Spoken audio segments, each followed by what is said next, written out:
When I confronted my husband's mistress, he retaliated by breaking 3 of my ribs. He locked me in the basement, telling me to reflect on my actions. I called my father, a powerful figure in the New York underworld, and told him not to let a single one of their family survive. Hello everyone. Thank you for being here with me today.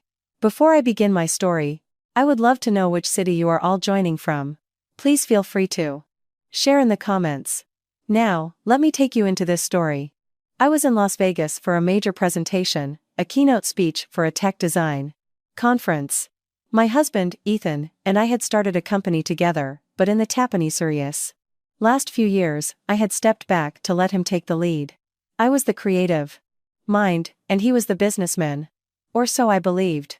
The presentation was a monumental success. I was riding a wave of exhilaration, and all I could think about was getting home to Ethan. We were supposed to celebrate our anniversary that weekend, but I simply could not wait. I remember the car ride from the airport. I called my assistant and told her to cancel my Friday meetings. I explained with a smile in my voice that I was going home. I felt giddy, like a teenager. I bought a bottle of Dom Perignon at the airport, picturing the look on his face.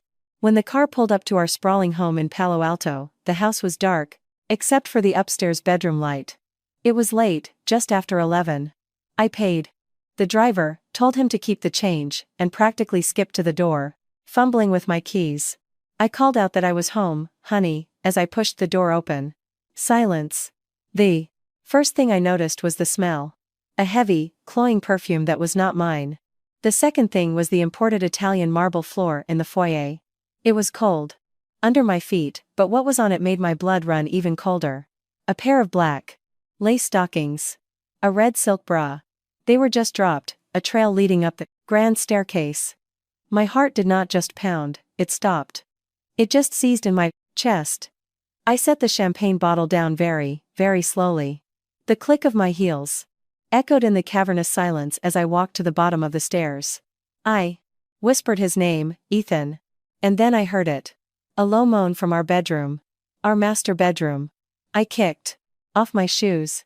I think a small, foolish part of me was still trying to find an explanation. A movie? Was he watching a movie? But the moans got louder. And then, a laugh. A woman's laugh.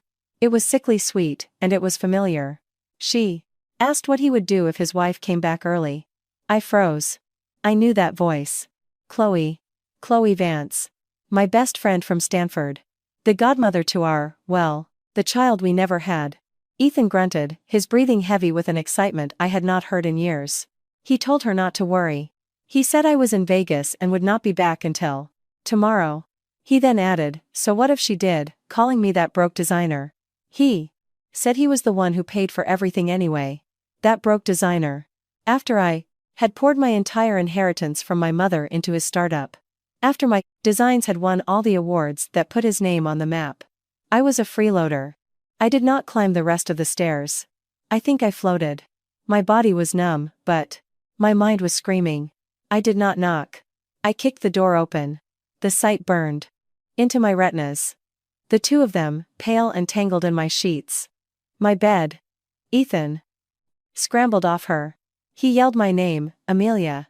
Chloe just screamed, pulling the BraftaBraftably.com sheet over her chest, but there was a smirk on her face.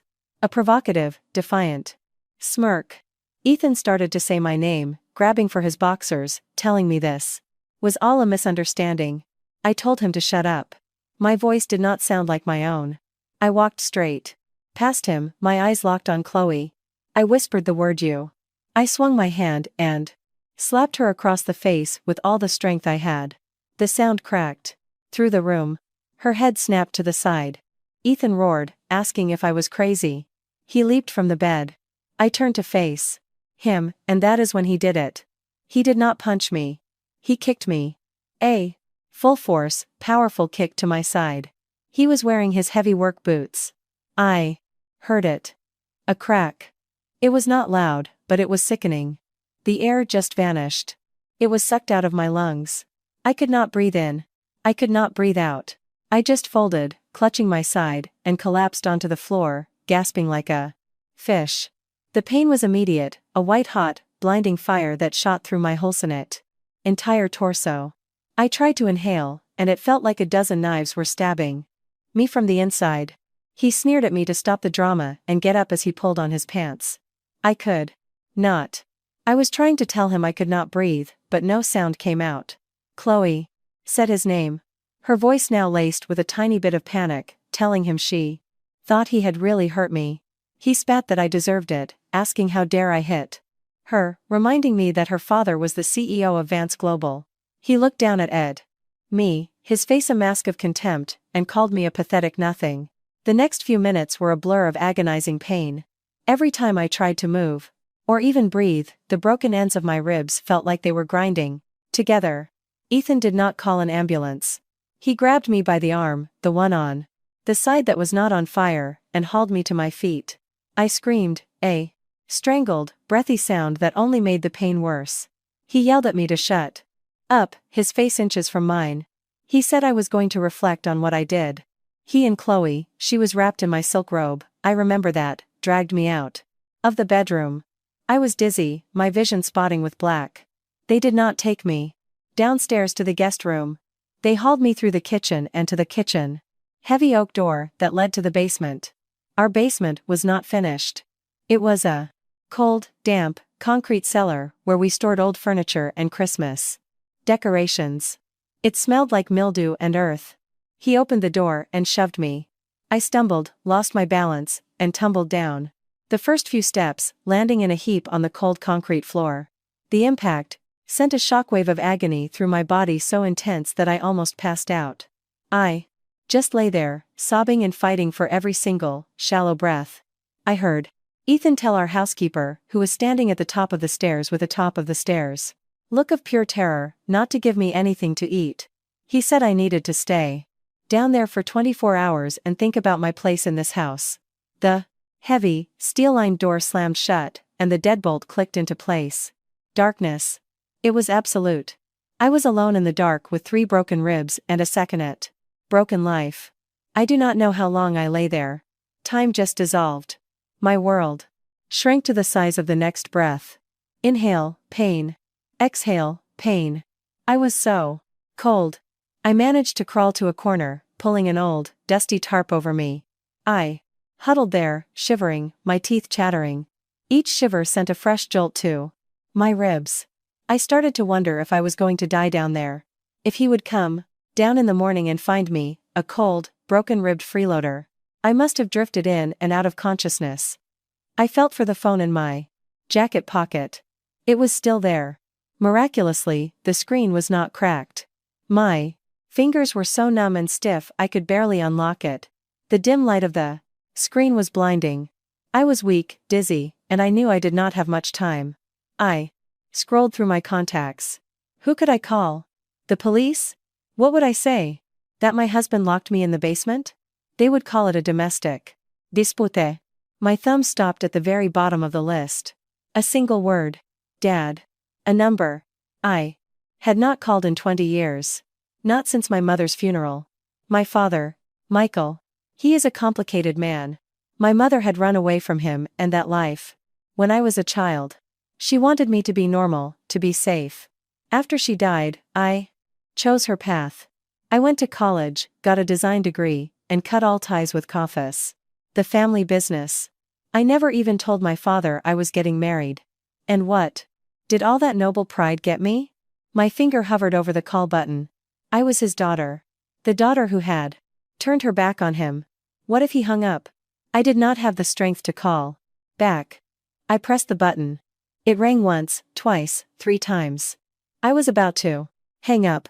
A gravelly, authoritative voice I had not heard in 2 decades answered with a gruff, hello. I managed a raw, broken whisper, asking if it was Dad, telling him it was me, Amelia. Silence. For a long, terrifying 5 seconds, there was just silence. I thought he had hung up. I cried out his name, a broken sob escaping, which made me gasp in pain. Then, I heard a sound on the other end. A chair, crashing to the floor. His voice was suddenly urgent, sharp, as he said my name. He demanded to know where I was, what happened, and who had hurt me. I choked out that my husband had broken my ribs, that he had locked me in the basement. I told him I was so cold and pleaded for his help.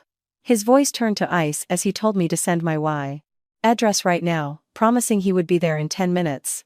Before the line went dead, I heard him yelling orders to get the car and a man named Sal. With trembling hands, I sent my location. And then, I started to laugh. A hysterical, painful laugh that sent daggers into my chest. Ethan, that fool. He thought I was just some ordinary designer. He had no idea who my father was. Less than 10 minutes. He was not lying. I was still huddled under the tarp, my day 5. Phone clutched in my hand when I heard the sounds. Not a siren. Nothing so public. I heard frantic footsteps upstairs. I heard shouting. A man's voice, not Ethan's, yelling the word clear. Then, a sound like a battering ram hitting a door. And then, the basement door did not just open. It exploded off its hinges, crashing against the far wall. The blinding light from the kitchen flooded the kitchen-flooded staircase, silhouetting 3 huge men in black suits. A voice called out my name.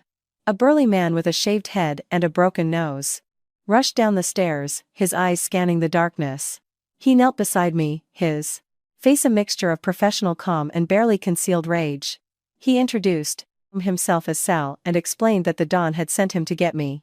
He gently moved the tarp. His eyes went to my side, where I was clutching myself. His face hardened. He muttered a curse about the bastards who did this.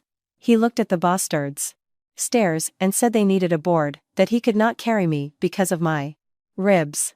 He barked orders into a small microphone on his cuff. As he was working, I saw 2 of Ethan's security guards, the ones he hired to look tough, lying unconscious at the top of the stairs. Upstairs, I could hear Chloe screaming. Not a scream of pleasure. A scream of pure terror. I heard Ethan yelling, his voice cracking, that this was private property and they could not be here. Sal and another man carefully slid a flat piece of wood, it looked like a shelf, under me. Gritting my teeth against the deities, fire in my chest, I let them lift me. As they carried me up the stairs, like a medieval queen on a plank, I saw the scene in my kitchen. Ethan and Chloe were on their knees, held down by 2 other men in suits. Chloe was still in my robe, her face pale and blotchy with tears. Ethan was in his boxers and a tarry, half-buttoned shirt, trembling, his eyes wide with terror. He screamed my name, asking who these people were and what I was doing, struggling against the man holding him. I leaned weakly against Sal's shoulder as he helped me into a waiting wheelchair. I gave Ethan a blood-stained smile. I whispered, my voice hoarse, that I would introduce him. I told him this was Sal, my father's right-hand man. And as for who my father was, he would find out soon enough. Chloe shrieked that it was impossible, that I had said my father was dead. Sal wheeled me out the front door, past the trail of her clothes, which were now kicked into a dirty pile. A black, armored limousine was idling in my driveway. The door opened, and for the first time in 20 years, I came face to face with my father. Michael. He looked older. His hair was more salt and pepper, but his eyes, his hawk-like eyes, were just as sharp as I remembered. Those eyes were now fixed on me, on my pale face, on the way I could not sit up straight. He started to speak, using my mother's pet name for me, Sophia. His voice trembled, just slightly. He reached out a hand, then stopped, afraid to touch me. He ordered Sal to get me to the medical center, telling him to have Dr. Evans prep an operating room, now. I was gently lifted into the plush leather seats. As the door closed, I heard my father's voice, as cold as ice, directed at Sal. He told him to leave 2 men to leave 2 men. Secure the house, not to let them leave or touch a phone, and that he would deal with them when he got back. Then, he got in the car with me. He pressed a Franus Tancher button, and a soundproof partition slid up. It was just us. He asked, his voice quiet, who did this? I said it was my husband, Ethan, a bitter laugh, escaping, which made me wince. I told him I caught him cheating with my friend, Chloe Vance. My father's eyes narrowed at the name Vance. He asked if she was Jonathan Vance's daughter. I confirmed she was. He stared at me, then a chilling, murderous glint I remembered from my childhood entered his eyes. He stated that Ethan would have his legs broken, and as for the Vances, no. One from that family was to be left standing. We did not go to a normal hospital. The limousine pulled into a private, underground entrance of a discreet medical center, the kind that does not ask for insurance cards. A team was waiting. Dr. Evans, one of the top orthopedic surgeons in the country, was there personally. He looked at the x-rays and gently told me I had 3 fractured ribs on the right side, numbers 7, 8, and 9. He explained that 8 was a clean break, and 7 and 9 were hairline but painful, and that I was very lucky one had not punctured a lung. He looked at my father and said I would be off my feet for at least 6 weeks, with no strenuous activity, and that breathing was going to hurt. My father's only response was to tell him to fix me. I woke up in a suite that looked more like a 5-star hotel room. My father was sitting on the sofa, a phone to his ear. He was saying he did not care about the cable market, that it should be liquidated, all of it. He saw me stir and immediately hung up. He asked, his voice rough, how I was feeling. I whispered that I felt like I got kicked by a mule. My side was heavily taped, and a dull ache throbbed. Thanks to the painkillers. My father said, his jaw tightening, that Ethan would pay. He said Sal was waiting for his order, and that Ethan would be at the bottom of the San Francisco Bay by morning. I said no, louder than I expected, which made me wince. No, Dad. He looked at me, confused.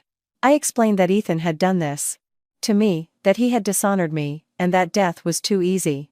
I told him, my voice as cold as ice, that Ethan had called me a broke designer, a freeloader, nothing. If you kill him, I said, I am just a widow with a divorce settlement. I told him I wanted Ethan to suffer. I took a breath, the pain reminding me of my calted purpose. I wanted him to watch everything he built, everything I built, turn to ash. I wanted him to lose his company, his reputation, his money, his freedom. I wanted him to be the one who was broke. And when he had absolutely nothing left, then Sal could take him. A slow, satisfied smile touched my father's lips. He said that was his daughter. He pulled a thick file from his briefcase. He said it was perfect timing, that his people had just found this. He explained that Ethan's company was betting everything on the new Presidio Point redevelopment project, and that their bid was full of inflated numbers. More interestingly, my husband had embezzled $3 million of company funds to launder at a casino in Atlantic City, and he still had not filled that hole. I took the file. My heart started to race. This evidence alone was enough to send Ethan to prison, enough to make his company's stock plummet. I told my dad I needed time. I was going to pretend to forgive him. I would go back to that house and gather more. I needed to destroy him with my own hands. He frowned, saying it was too dangerous. I insisted, telling him Ethan thought I was weak, a pathetic nothing, and that he would never see me coming. After a long silence, he finally nodded. He agreed, but said Sal would stay by my side, 24/7. He then made another call. He said he needed someone named Benjamin, for his daughter's suite, right now. A few minutes later, a man I had never seen before entered. He was in his late 30s, sharp in a perfectly tailored suit with tailored, kind eyes behind wire-rimmed glasses. My father introduced him as Benjamin Carter, and me as his daughter, Amelia. He explained that Benjamin handled all NTHE, their legitimate investments, and was a prodigy, and that he was mine now, to do whatever I asked. Benjamin looked at me, then at the file. He said he had heard a great deal about me, Miss Costello. His voice was calm and steady. He said he had been tracking Ethan Pierce's company for a while, that their books were a 70-20-70 mess, and it would be his pleasure to help me clean them up. A few days later, a terrified-looking Ethan appeared at my hospital room door. His suit was wrinkled, and he had dark circles under his eyes. He was holding a pathetic bouquet of carnations. He said my name, his voice trembling. He claimed he had no idea about my father, Don Michael. I composed my face into a look of weary forgiveness, which I had been practicing in the mirror. I said softly, wincing as I shifted, that it was my fault, too. I should not have hit Chloe. That was just such a shock. He rushed to my bedside as if I had thrown him a lifeline. He asked if this meant I forgave him, swearing he must have been out of his mind and that it was All Chloe's fault, that she had seduced him and it would never happen again. His clumsy acting made me want to throw up the soup I had had for breakfast. But the play had to go on. I said he had already gotten an earful from my father, had he? Not? He visibly flinched. He admitted my father had been very clear about his responsibilities. I reached out a weak hand and told him to let us just put this behind us, that when I got out of here, we could start over. Ethan nodded. Frantically, unable to hide his relief. He had no idea that as he held my hand, with his phony sincerity, a hidden camera in the room was recording his every expression. On the day of my discharge, my father sent a motorcade of 10 black Mercedes to escort me back to the Palo Alto mansion. The spectacle was so over the top it made the local news. Ethan stood at the front door, his face pale as he watched Sal himself push my wheelchair inside. Sal whispered in Ethan's ear, just loud enough for me to hear, that if even a single scratch appeared on Miss Amelia, the Don said he wanted to watch him get eaten alive by wild dogs. Ethan's legs trembled. He looked like he was about to wet himself. Returning to the place I once called home felt disgusting. The bed in our bedroom was especially repulsive. Ethan had changed the sheets, but I could vividly picture him and Chloe writhing on it. I told him I would sleep in the Talanjas guest room, that my ribs needed to be propped up. He agreed to anything, of course. Later that evening, I told him he should rest. He said he had an urgent matter at the office, pouring me a glass of water before trying to make a quick exit. I smiled and told him to come home early, watching him leave. The moment he was gone, I poured the water into a potted plant. Sal stood guard outside my door while I opened my laptop. As Ethan's wife and co-founder, I knew the passwords to all his devices. I logged into his cloud account and quickly found what I was looking for. Hotel booking records for the subsopal last 6 months. Bank transfer histories. And even a few videos that were hard to watch. I muttered that he was an animal, with a cold smile, saving all the frayed evidence to a secure drive Benjamin had given me. Just then, a new message popped up on his screen. It was from Chloe. She wrote, "Thank God I believed him. And that she would wait for him at their usual spot, that she missed him like crazy, baby." I stared at the screen, then laughed out loud. The laugh sent a sharp pain through my ribs, but I did not care. Ethan could not even wait 3 days. Perfect. This would make my revenge all the more satisfying. The next 2 weeks were a masterclass in deception. I played the part of the Talano, fragile, forgiving wife. I would sit in the garden, a blanket over my lap, sketching in my old notepad. Ethan would come home, kiss me on the forehead, and ask how I was feeling. I would say a little better every day, darling. His parents, Richard and his wife, came over for dinner. It was a production. My mother-in-law, who had always treated me like hired help, was now fussing over me, cutting my food, fluffing my pillows. She gushed about how sorry they were for the misunderstanding, saying boys will be boys, and that they were just so glad I was part of the family. I sipped my soup and agreed that family was the most important thing. Richard, Ethan's father, was a little more transparent. He was nervous.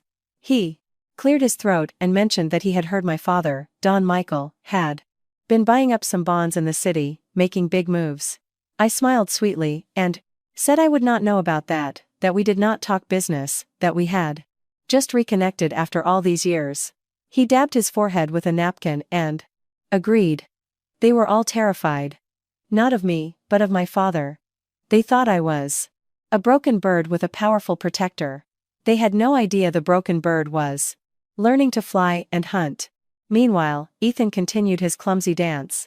He was subservient to me in public, but my private investigator, a gift from my father, was sending me daily reports. Ethan and Chloe were still meeting. Not at fancy hotels, but at a cheap motel on the edge of town. They were getting sloppy. They were getting desperate. I spent my days recovering. I would have Sal drive me to physical therapy, which was really a meeting with Benjamin in a secure office downtown. Benjamin pointed to a chart and said Ethan was bleeding money. He was trying to bless and cover the $3 million hole, but he was doing it by taking out high-interest unsecured loans. He was desperate to make the Presidio Point project work. I said that was good, and asked how our end was. Benjamin smiled. and said they had quietly acquired 3% of Pierce Development stock through a shell corporation, and that he had been in contact with 2 minority shareholders who were very unhappy with Ethan's leadership and willing to sell. My phone vibrated. It was a message from my father. The anniversary party for Pierce Development was in 1 week. I was to be there, to be the perfect wife, and then, I was to burn them to the ground. I looked at Benjamin and said it was time to prepare for the party. I told him I needed him to find me a financial prodigy from Wall Street, someone handsome, someone who would make Ethan jealous. I wanted him to attend the party as my guest. Benjamin adjusted his glasses. He said with a small smile playing on his lips that he thought he knew just the man himself. This was getting better and better. I spent the next week preparing. I picked out a dress, a deep crimson, blood red, with a slit that showed off my leg. My ribs were still healing, so I could not wear a corset, but the pain was manageable now. It was a good reminder. The night of the party, Ethan came into the guest room as I was getting ready. He said, "Wow, that I looked stunning." I said it was an important night, the 25th anniversary, and that I could not have him losing face. He breathed a visible sigh of relief. The foolish man. He really thought I was back. The party was held at the Ritz-Carlton. The ballroom was dripping with crystals and champagne. The moment I entered on Ethan's arm, hundreds of eyes turned to raid us. They were filled with curiosity, surprise, and mostly the eager anticipation of a public spectacle. The scandal of a tycoon's wife being locked in a basement had been the whisper of the elite for weeks, but my forgiveness had confused them. Ethan whispered in my ear that I looked stunning tonight. His hot breath on my neck made my stomach churn. I suppressed my disgust and gave him a radiant smile. My father-in-law, Richard, and his wife approached, their faces plastered with awkward smiles. Richard wrung his hands and asked how my ribs were, saying they were so grateful for my understanding. I responded with a smile and scanned the Reba Kanda Ananda room. I soon spotted Chloe by the champagne tower. She was wearing a white lace dress, making her look like a cheap wedding cake. She shot me a look full of resentment. She had not been invited, but as the daughter of Jonathan Vance, a major partner, she was here. I told Ethan I needed to go say hello to an old friend, releasing his arm. I walked over to Chloe. I said her name, that it had been a while, my voice just loud enough for people nearby to hear. She sneered my name, Amelia, and told me not to be so smug, that Ethan was only with me because he was afraid of my father. I silenced her by placing my index finger on her lips. I told her not to spoil the mood, that there was going to be a fun little show later, and to make sure she kept her composure. Before she could react, I turned away and came face to face with Benjamin. He was dressed in a perfectly tailored navy suit, his eyes sharp. He kissed the back of my hand and said my father spoke very highly of his daughter. I smiled and said I was hoping we could speak after. As the party got into full swing, Richard Pierce took the stage to boast about the glorious achievements of Pierce Development, conveniently omitting any mention of a $3 million hole in their finances. He announced that he finally wanted to thank his daughter-in-law, Amelia, for her understanding and grace. He said what was important was that the family remained strong and asked everyone to raise a glass to the lovely couple. Everyone raised their glasses. I lowered my head to hide the contempt in my eyes, then looked up with a warm smile. Ethan, seemingly moved, took my hand. He said he would spend the rest of his life making it up to me. I said softly that he would not need a lifetime, that he could start right now. Leaving him with a puzzled look, I walked up to the stage, taking the microphone from the MC. I thanked everyone for attending. My voice was clear and steady. I announced that as the wife in this family, I had prepared a special anniversary gift. I gestured towards the lighting booth. The ballroom lights dimmed, and a massive screen slowly descended from the ceiling. Ethan's face tensed. He tried to rush the stage, pleading for me not to, but Sal appeared behind him, his hand clamping down on Ethan's shoulder like a vice. I said to enjoy the show, darling, and pressed a button on the remote. The high-definition screen lit up. A crystal-clear video of Ethan and Chloe writhing on my marital bed, complete with graphic audio. A date stamp in the bottom right corner showed it was filmed just 2 days after I returned from the Hospital. The ballroom erupted. Chloe screamed and ran for the exit, but was blocked by security. My father-in-law's face turned ashen. I announced that was just the beginning, switching the screen. Bank statements. Casino surveillance footage. I explained that my husband embezzled $3 million of company money to gamble in Atlantic City. And finally, I played an audio recording of Ethan on the phone with a demolition crew, saying he did not care if one or two of them died, that the important thing was that the site was cleared by tomorrow. The ballroom fell dead silent. I walked step by step towards the ashen-faced Ethan. My voice was quiet, but sharp. I reminded him that for 3 years, my designs won awards that raised his stock price 30%. And in return, he gave me betrayal, violence, and 3 broken ribs. Ethan's legs gave out. He collapsed to his knees. He said he was so sorry, that he was wrong.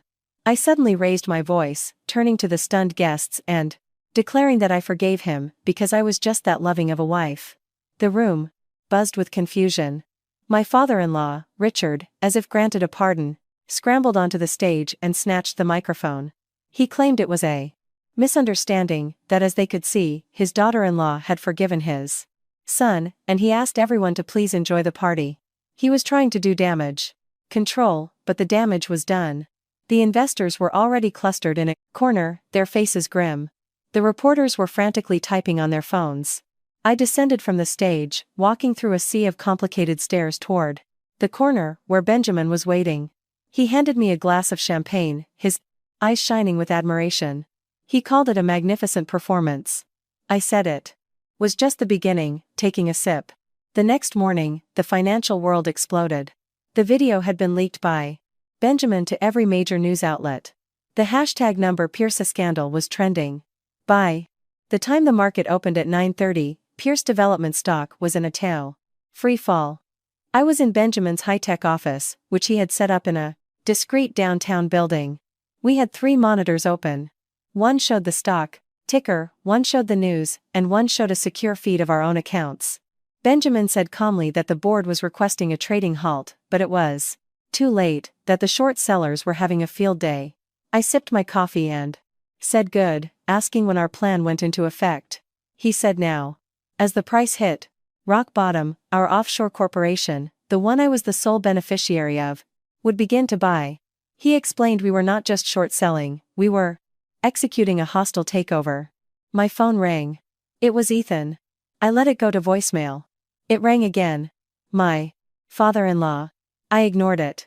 The rest of the week was a blur of beautiful, calculated chaos. I retreated from the public eye, playing the part of the humiliated wife. I let Ethan leave desperate, pleading voicemails. He begged me to talk to my father, saying he was the only one who could stop this. He cried that they were losing everything, the banks were calling in his loans, the board was trying to oust him. He pleaded that he would do anything. I sat in my hotel suite, having left the mansion, of course, and listened to his messages, a small smile on my face. Benjamin came by that evening with a bottle of wine. He said we had hit our first target, pouring me a glass. He informed me we now owned 5% of Pierce Development. The 2 minority shareholders, impressed at the party, had sold their combined 8% to us that afternoon. I was now, secretly, the 3rd largest shareholder. I took the glass and said it was not enough, that I wanted it all. He told me to have patience, that we were just getting started. The board had called an emergency meeting for tomorrow. They had invited him as a representative of the new concerned investors. I laughed that they had invited the fox into the henhouse. He said exactly. And he was going to suggest a full, independent audit of all company finances, especially the Presidio Point project. And he was going to nominate a new interim COO to oversee it, someone with a fresh perspective. I asked who. He smiled and said himself.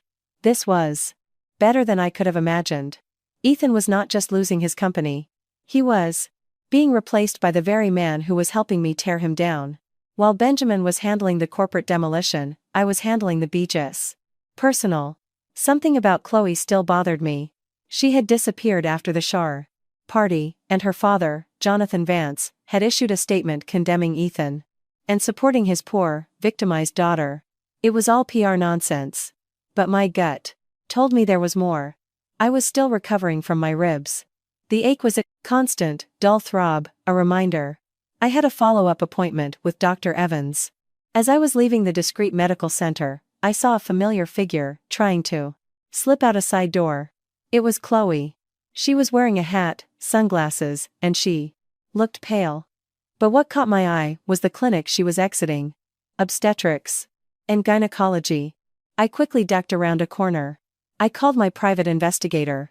I told him Chloe Vance was just at the Chapman Clinic, OBGYN, and I wanted to know everything. An hour later, I had the answer. Chloe was pregnant. About 8 weeks along.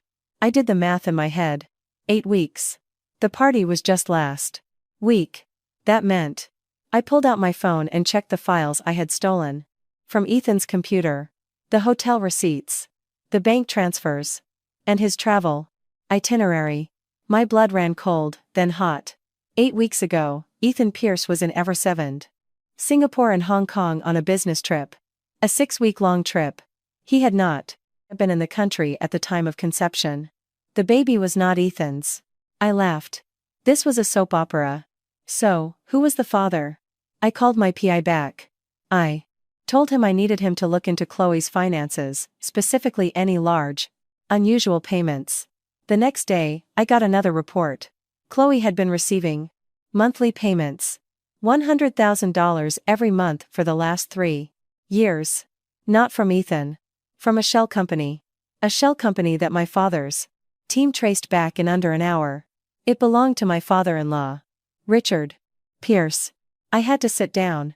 My head was spinning. Richard, the old, sanctimonious patriarch. He was not just paying Chloe to be his son's mistress. He was what? Paying her to keep quiet? And then, another, darker thought clicked into place. The dates. The PI had pulled Chloe's visitor logs from her apartment. Richard Pierce had been a very frequent visitor. Especially when Ethan was out of town. Oh my God. I called Benjamin. I told him I needed him to do something for me, my voice shaking with a new kind of rage. I needed him to get a DNA sample from Richard. A cup he used, a napkin, I did not care. And I needed him to run a test against Chloe. He asked what was going on. I told him just to do it, that I thought I had just found the key to destroying them all, for good. Chloe was not just Ethan's mistress. She was his father's mistress, too. And she was pregnant with his father's child. This family was not just corrupt. It was rotten to the core. This changed everything. My revenge plan had just been upgraded from demolition to a nuclear strike. The opportunity presented itself a week later. A major charity auction at the Cruster Pacific Union Club. One of those high society, see and be seen events. I knew Chloe's family, the Vances, were major patrons. I also knew that Chloe, desperate to save her reputation, would be there, playing the part of the wronged woman. I bought a table, front and center. I wore a dress of pure white silk. Angelic. Innocent. Sal, as always, was my shadow, disguised as a chauffeur. Chloe was there, just as I had predicted. She was holding court in a corner, dabbing at her eyes, telling a circle of society women how Ethan had tricked her. She was wearing a tight-fitting black dress, not even trying to hide the slight swell of her stomach. She was weaponizing her pregnancy. I waited until the live auction began. Then, I walked over. I said her name, my voice carrying in the relative quiet. The group went silent. I told her she looked glowing, that pregnancy suited her. Her face went pale, then flushed with anger. She hissed, asking how I dared. I smiled and said I dared. I told her I was just a little confused. I had been looking at Ethan's calendar. He was in Asia for all of May and June. And she was what, 8, maybe 9 weeks along? The math was just so tricky. The women around us gasped. Their eyes darted from me to Chloe's stomach. She shrieked that I was lying, that Ethan was here, that he came back for a weekend. I feigned confusion, saying that was not what his passport said. But you know who was in town? His father, Richard. He visited your apartment, let's see, 6 times that month. He must have been comforting you while his son was away. Chloe's face crumpled. She knew. She knew I had her. The circle of women melted. away, not wanting to be associated with this. She sobbed that I was a monster. I leaned in and said no, that I was just a woman who was very, very good at math. I turned to walk away. And then, she did something stupid. She lunged at me, her hands raised like claws, screaming she would kill me. I did not even flinch. Sel, who had been standing by the door, moved in a blur. He did not touch her. He just stepped in front of me. Chloe, blinded by rage, tried to swerve. Her high heel caught on the edge of the plush rug. She stumbled, arms flailing, and fell. Hard. She fell spectacularly, right at the foot of the stage, in front of everyone. She screamed. A horrible, gut-wrenching scream. And as she scrambled to her feet, a dark red stain was spreading across the back of her white dress. She shrieked about her baby, clutching her stomach. The ballroom descended into chaos. People were shouting. I just stood there, watching, my face a perfect mask of shock and concern. I calmly pulled out my phone. I dialed 911. I said, my voice trembling, that there had been a terrible accident, a pregnant woman had fallen, and to please hurry. Then I made a second call to Ethan. I told him thank God, that it was Chloe, that she fell, and there was blood everywhere. He needed to come, she was losing the baby. His first reaction, before he could think, was damn it, now his father was going to kill him. Click. I hung up. I watched them wheel Chloe out on a stretcher. Not only had she humiliated herself in public, but she had also lost the one thing she thought would save her. The gossip columnists would have a field day. And I had his confession on tape. That his father was going to kill him. I went back to the hospital. Not for my ribs, but for my father. He had been quiet. Too quiet. I found him in his study, surrounded by the scent of cigars and old leather. I told him the Chloe Vance situation was done. He nodded, not looking up from a faded photograph he was holding. He said he knew that it was messy. I sat opposite him and asked him a question. When I had mentioned Chloe Vance's name back in the car, he had reacted. He knew her father, Jonathan. I asked why. Michael sighed. He finally looked at me, and his eyes were old. So old. He said. He never wanted me to be a part of this, that my mother wanted me to have a normal life. I told him my normal life got me 3 broken ribs and a cheating husband, and that he needed to tell me. He pushed the yellowed envelope across the shoulders. The desk. The same one from my mother's things. But this time, he took out a different photo. It was a picture of my mother, beautiful and smiling, standing next to a younger Richard Pierce. And a younger, Jonathan Vance. I whispered, asking what it was. My father said, his voice flat, that 25 years ago, my mother was not just a designer. She was an activist. She was fighting a new development project. The company was cutting corners, using non-code materials, and the site was polluting the local water. I asked what this had to do with anything. He said the company was Pierce Development, a joint venture with Vance Global. My mother, she got proof. Not just of the pollution, but of something worse. A protester had died at the site, beaten to death by company security. My mother had a video. She was going to go to the SAF. My mother had a video. Police. I dug my nails into my palms and asked what happened. He explained that Richard and Jonathan found out. They went to see her. They offered her money, a divorce settlement for him, anything. She refused. The next day, the police ruled her death an accidental fall. He said he knew it was not. That he had been collecting evidence for 20 years, but their roots in politics and business ran too deep. He could never make it stick. I stared at the photo, my vision blurring. The truth I had been told, it was all a horrific lie. My mother, murdered by my father-in-law and the father of my husband's mistress. I asked about the security guard who did the beating, my voice a raw whisper.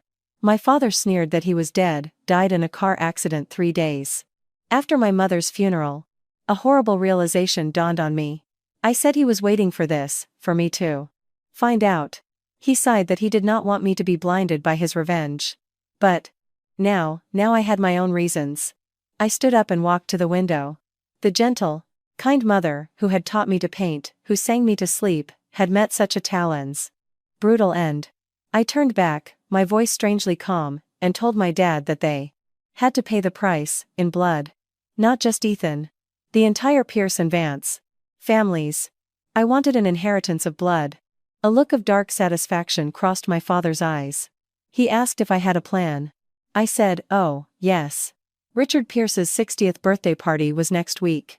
And I was going to give him a present he would never, ever forget. Richard Pierce's 60th birthday party was the pinnacle of denial. Despite the pinnacle of denial, public scandal, the stock crash, and the unfortunate incident with Chloe, Richard was determined to project an image of power and stability.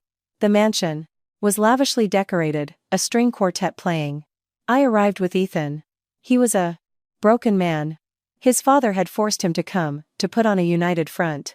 He was pale, shaking, and would not look me in the eye. He was just a puppet, and I was done with him. My sights were set on the puppet master. I wore a black dress. Simple, elegant, funereal. At my throat was a simple pearl necklace. My mother's. Richard boomed a greeting, my dear, you came, his eyes lingering for a moment on the pearls as his face subtly tensed. I said with a sweet smile that I would not miss it, father, and that I was so glad he remembered them. Richard forced a composed expression and led us to the head table. The party reached its peak, and the MC announced the toasts. Richard took the stage, boasting about his Terry Dash legacy, never once mentioning the scandals. And finally, he said, raising his glass, that he wanted to thank his wonderful daughter-in-law, Amelia, for her grace and understanding, because family is everything. As applause broke out, I gracefully stood up and walked toward the stage. Under the table, Ethan desperately tugged at my dress, but I easily sidestepped him. I took the microphone and said he was too kind, that as the daughter-in-law of this family, I had also prepared a special birthday present for him. I gave Benjamin, who was standing by the tech booth, a nod. The large screen in the Suations ballroom descended. Richard's face tightened, a sense of foreboding in his eyes. First, I said, let us take a look at the actual blueprints for the Presidio Point project. I pressed the remote. The real plans, showing cheap, non-code materials and fake safety reports, flashed on the screen. Several city officials in the crowd paled. The director of city planning shouted, asking Mr. Pierce what the meaning of this was. Richard rushed the stage, saying it was a misunderstanding. But I quickly moved to the next slide. I announced that next, we had the transaction history of Mr. Richard Pierce's Swiss bank account. For the past 3 years, he had transferred over $100,000 a month to Miss Chloe Vance. The ballroom fell dead silent. Chloe, who was sitting in a dark corner, let out a small scream. And finally, my voice suddenly turned sharp. I presented Miss Chloe Vance's pregnancy diagnosis. I explained that if you calculated the date of conception, my husband, Ethan, was on a business trip in Asia. Ethan shot up from his seat, shouting that it was a lie. I calmly said that I also had the DNA test results. Right here, displaying the final slide. The lab report was clear. Paternity confirmed. Father, Richard Pierce. I turned to my husband and said, darling, the results say the child, the one Chloe just lost? It was your father's son. Your brother. The ballroom exploded. Ethan looked at the screen, at his father, and back at the screen. He let out a primal roar, like an animal, and lunged, not at me, but at his father. He tackled Richard, sending them both crashing into the birthday cake. He screamed, asking if he slept with her, punching his father in the face. The situation devolved into complete chaos. Board members were leaving. Bankers were tearing up loan agreements. Reporters were snapping photos furiously. I descended from the stage, walking calmly through the sea of shocked stares. Behind me, I could hear Ethan's roars and Richard's sobs. It was a beautiful, beautiful sound. My friends, as you can imagine, at that moment, standing there watching that entire rotten family implode, it was a long way from the cold, dark basement. If you are still listening to my story, if you have been here with me through all of this, please help me by liking this video and commenting with the number 1 down below. It just lets me know that you are out there, and that you are wonderful for hearing me out. It lets me know you have been on this journey with me. Your support is an incredible encouragement. Please, just comment with the Number 1, so I can see you. And now, you need to hear what happened next. Because it was not over. Not by a long shot. As I walked out of that ballroom, the sounds of chaos fading behind me, Sal was at my side in an instant. He said the car was ready. I told him good, that I wanted to go to the hospital to see something for myself. I wanted to see. Richard Pierce wheeled into the emergency room. We were halfway there, driving through the dark, quiet streets, when Sal suddenly tensed. He said, his eyes on the rearview mirror, that we were being followed. I looked back. A black, unmarked SUV, its headlights off, was closing in fast. I asked if it was Ethan. Sal said no, his knuckles white on the wheel, that Ethan was still at the party, crying over the cake. This was someone else. The SUV pulled up alongside us. And then, it swerved, slamming into our car. I was thrown forward, my seatbelt locking painfully. The impact, even in our armored car, sent a jolt of pain through my healed ribs, a phantom echo of Ethan's kick. Sal yelled for me to get down. He wrenched the wheel, but the SUV hit us again, trying to push us off the road and into the guardrail. In that instant, 2 motorcycles roared onto the scene, seemingly from nowhere. Their riders, dressed in black, fired at the SUV's tires.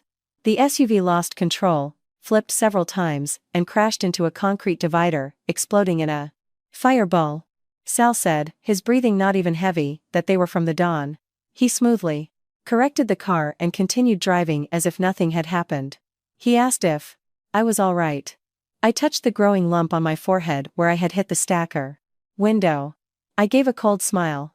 Ethan must be truly desperate. Or Chloe. Or maybe Jonathan. Sal said it did not matter, that they were amateurs and they were finished. Back at the safe house, a discreet penthouse my father kept in Tribeca, I called him. I told him they had sent people after me. His voice was grim as he said he knew, and that he had handled it. He said it was time to end this, that Jonathan Vance was the one who gave the order. He was desperate, his company collapsing. After my presentation, I walked to the window and said it was not enough, that I needed to see them all pay. My father agreed. It was time. The next night, a silver van pulled up outside the cheap motel where Chloe was hiding. My men, Sal's men, were professional.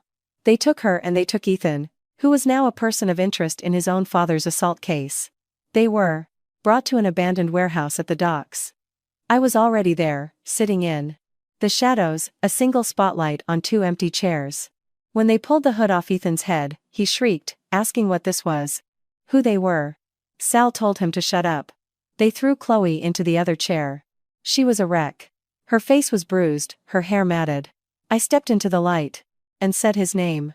His eyes widened in terror. He cried my name, Amelia, thank God. He begged me to help him, that these people kidnapped him. I told the idiot that they worked for me. Chloe screamed at me that I had ruined everything, that the baby was her golden ticket. I asked if that was what she called her father-in-law's child, her brother-in-law. Ethan whimpered my name, pleading that he was wrong, so wrong. He claimed it was all Chloe, that she planned it, that she pushed him to do it. He called her the evil one. And his father. He said it was his father who got her pregnant. He claimed to be a victim, too. I walked circles around him, asking if a victim was someone who broke his wife's ribs, who embezzled $3 million, who hired a man to run his wife off the road tonight. He denied it, saying that was not him, that it was Jonathan Vance, Chloe's father. He said Jonathan claimed it would solve all their problems. He sobbed, tears and snot running down his face, that he tried to stop him. He begged me to believe him. He called Chloe worthless, telling me to take her, just to let him go. He promised to give me anything, to sign the divorce papers, the custody, anything. Chloe just stared at him, her face a mask of pure hatred. She called him a spineless bastard. I thanked Ethan, saying that was all I needed to hear. I clicked a small recorder in my hand. I called for Sal. The warehouse doors slid open, and the flashing blue and red lights of police cars flooded the room. 2 detectives walked in. One told Ethan Pierce he was under arrest for conspiracy to commit murder, embezzlement, and multiple counts of fraud. He told Chloe Vance she was under arrest for conspiracy and fraud. Ethan looked at me, his face a mask of disbelief, asking if this was all a setup. I told him to enjoy his 22 life, darling, and that I would be sure to send him a Christmas card. 4 days later, a seismic shock hit the financial world.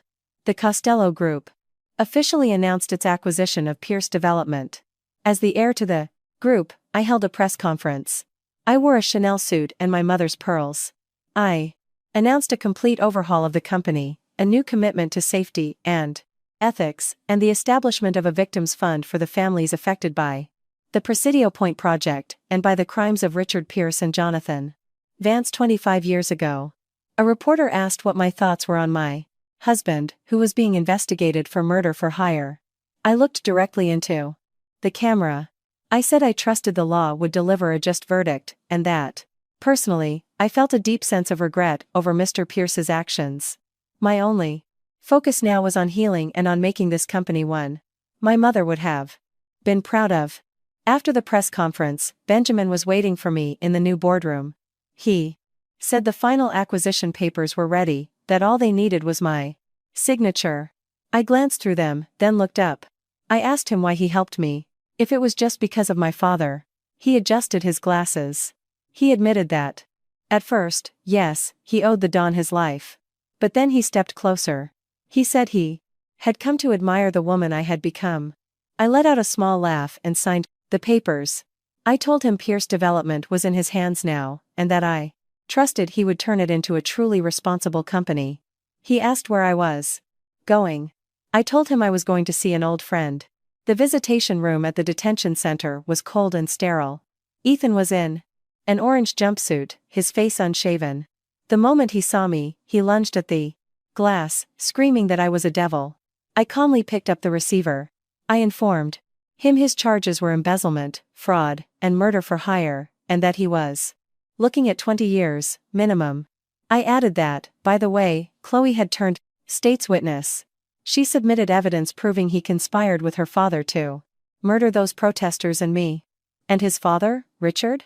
He had a heart attack in his cell and was not expected to make it.